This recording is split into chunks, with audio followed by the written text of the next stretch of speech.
Hi అండి, నేను miss సుగుణని. అందరూ బాగున్నారా? మేము బాగున్నామండి. మామూలుగా మా ఇంట్లో వెజిటేబుల్స్ లేనప్పుడు ఏదైనా కర్రీ చేసుకోవాలంటే ఆలోచిస్తూ ఉంటాం, ఏం చేయాలి, ఎలా చేయాలి అనేసి. అలా కాకుండా ఈజీగా సులభంగా అయిపోయే కర్రీ ఏమైనా ఉందంటే అది టమాటో బజ్జీ.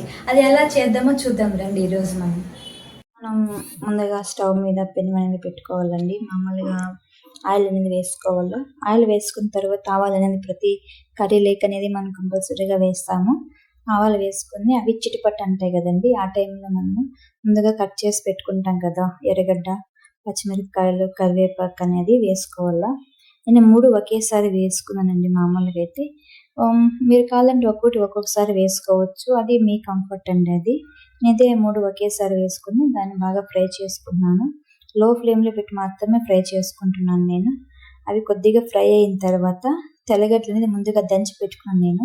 ఆ తెల్లగడ్డలు అనేది ఇప్పుడు వేసుకున్నాను. అవి వేసుకున్న తర్వాత కూడా 1 మినిట్ అనేది బాగా ఫ్రై చేసుకోవాలండి. తర్వాత నేను ముందుగా టమాటాలు అనేది ఒక మీడియం సైజ్ 5 టమాటాలు అనేది కట్ చేసుకున్నాను.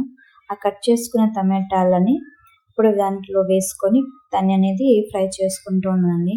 కొద్దిగా మీడియం ఫ్లేమ్లో పెట్టి ఫ్రై చేసుకుంటున్నాను నేను. తర్వాత ఉప్పు అనేది వేసుకుంటా ఉన్నాను.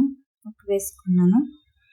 ఉప్పు వేసుకున్న తర్వాత ఒక 5 మినిట్స్ బాగా లో ఫ్లేమ్లో పెట్టి దానిని బాగా ఉడకనివ్వాలండి. టమాటాలు అనేవి బాగా ఉడికిన తర్వాత మామూలుగా మనం పసుపు అనేది వేసుకోవాలి.